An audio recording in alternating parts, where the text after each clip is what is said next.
Assalamualaikum warahmatullahi wabarakatuh. Perkenalkan, saya Nurwinda Dewi Agustina, NIM 19032-11062. Di video kali ini saya akan melakukan analisis fungsi produksi stokastik frontier untuk mengukur tingkat efisiensi produksi dari petani. Variabel-variabel yang digunakan dalam penelitian ini adalah yang pertama, produksi sebagai variabel dependen. Kemudian terdapat 5 variabel independen, yaitu luas lahan sebagai X1, benih sebagai X2, tenaga kerja sebagai X3, pupuk sebagai X4, dan pupuk kandang sebagai X5. Kemudian taraf kesalahan yang digunakan dalam analisis ini adalah 5% atau 0,05. Selanjutnya, saya akan menunjukkan cara mengolah data dengan menggunakan analisis stokastik frontier. Ya, di sini saya akan menjelaskan mengenai tahapan-tahapan yang harus dilakukan dalam analisis frontier. Di sini ada data responden petani, yang mana respondennya ada 60 orang. Dan di sini responden petani disimbolkan dalam bentuk angka 1 sampai 60. Kemudian untuk jenis data yang digunakan adalah cross section, sehingga disimbolkan dengan angka 1. Lalu variabel-variabelnya, yang pertama jumlah produksi sebagai variabel dependen, luas lahan dan benih, tenaga kerja, pupuk kandang sebagai variabel independen. Di sini ada 5 variabel independen. Langkah yang pertama adalah mentransformasikan data ke dalam bentuk logaritma atau logaritma natural. Di sini saya menggunakan logaritma natural atau ln. Caranya adalah dengan rumusnya sama dengan ln dan diklikkan selnya. Lalu di enter, nanti akan keluar nilai atau hasil dari ln-nya. Setelah ditransformasikan ke dalam bentuk ln, kemudian kita copy paste ke lembar Excel yang baru. Kita copy paste datanya ke lembar Excel yang baru.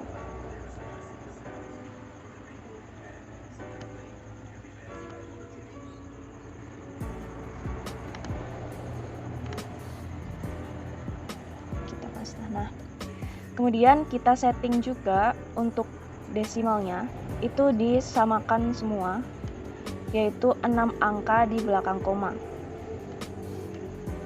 Nah, ini sudah 6 angka di belakang koma. Kita klik OK.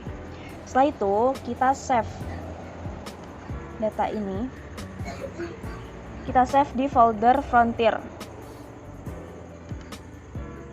dengan nama yang simpel saja. Di sini saya menamainya dengan EPP3. Kemudian extensionnya adalah MS-DOS. Kita save. Ini klik yes. Kemudian kita tutup dan save. Setelah itu kita buka folder frontier. Di sini ini input yang sudah, ini EPP3 file yang tadi kita input. Kemudian kita rubah extensionnya menjadi DTA.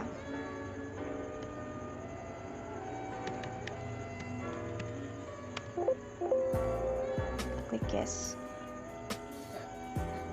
Setelah diubah menjadi DTA, kemudian kita buka aplikasi frontiernya. Di sini kita isi pertanyaan-pertanyaannya.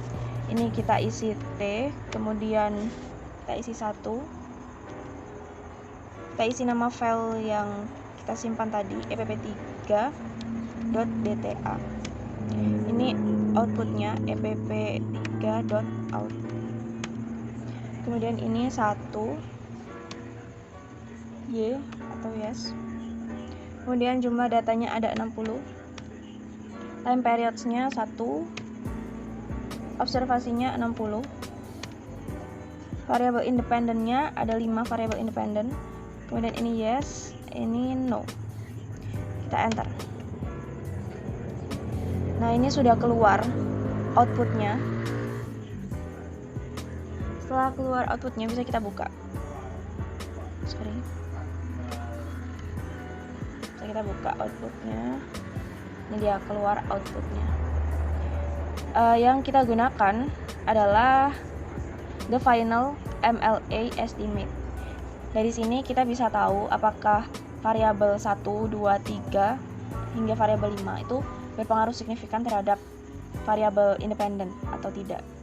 Kemudian ada LR test yang menunjukkan apakah terjadi inefisiensi atau tidak. Selanjutnya ada technical efficiency estimate. Ini menunjukkan efisiensi petani, masing-masing petani, dari petani 1 sampai 60. Kemudian ada mean efisiensi, ini efisiensi rata-rata petani. Untuk interpretasinya akan saya sampaikan di slide selanjutnya. Berikut ini adalah interpretasi dari hasil analisis stochastic frontier. Dari hasil analisis fungsi produksi stochastic frontier, diperoleh nilai LR test sebesar 6,311, di mana lebih besar dari nilai kode Palm, yaitu 5,138, sehingga H0 ditolak, yang artinya tidak ada kasus inefisiensi.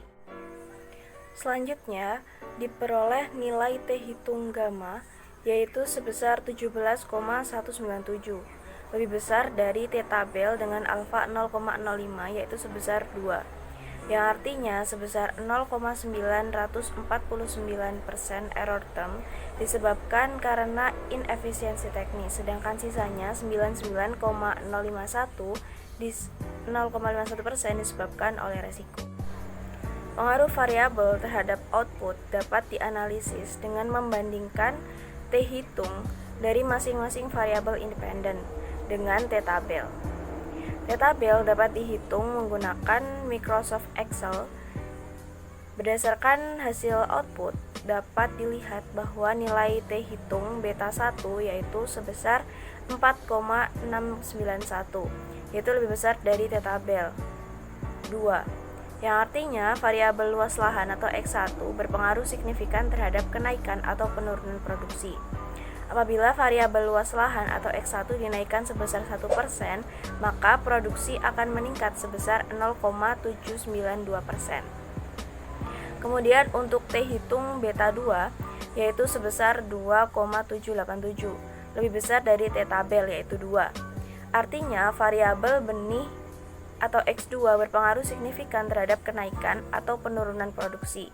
Apabila variabel benih atau X2 dinaikkan sebesar 1%, maka produksi akan meningkat sebesar 0,279%.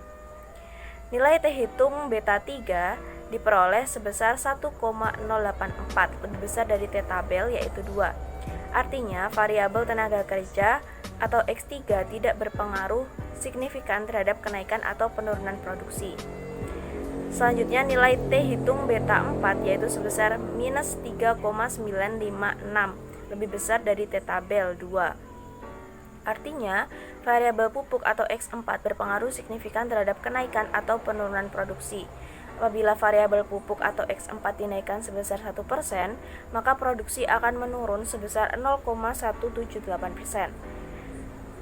Dan nilai beta 5 yaitu sebesar 0,443, kurang dari T tabel 2. Artinya variabel pupuk kandang atau X5 tidak berpengaruh signifikan terhadap kenaikan atau penurunan produksi, sehingga dapat disimpulkan bahwa variabel luas lahan, benih, dan pupuk itu berpengaruh signifikan terhadap produksi, sedangkan variabel tenaga kerja dan pupuk kandang tidak berpengaruh signifikan terhadap variabel produksi. Selanjutnya, dari analisis stochastic frontier juga diperoleh nilai technical efficiency estimate yang menunjukkan efisiensi atau tidaknya masing-masing petani dalam usaha tani. Petani dikatakan efisien apabila nilai efisiensi estimasinya lebih besar dari 0,8. Berdasarkan hasil output diketahui nilai estimasi teknis petani 1 sebesar 0,909, di mana lebih besar dari 0,8, sehingga petani 1 dikatakan efisien secara teknis. Pada petani 27, nilai estimasi teknis yang diperoleh yaitu sebesar 0,552, yaitu kurang dari 0,8, sehingga petani 27 dikatakan tidak efisien secara teknis. Kemudian pada petani 58, nilai estimasi teknis yang diperoleh adalah 0,901, di mana lebih besar dari 0,8, sehingga petani 58 dikatakan efisiensi secara teknis. Nah, pada analisis stochastic frontier ini dapat diketahui nilai efisiensi dari masing-masing petani. Nah, di video kali ini saya hanya mengambil 3 sampel petani yang menunjukkan bahwa petani 1 efisiensi secara teknis, petani 27 tidak efisien secara teknis, dan petani 58 efisien secara teknis.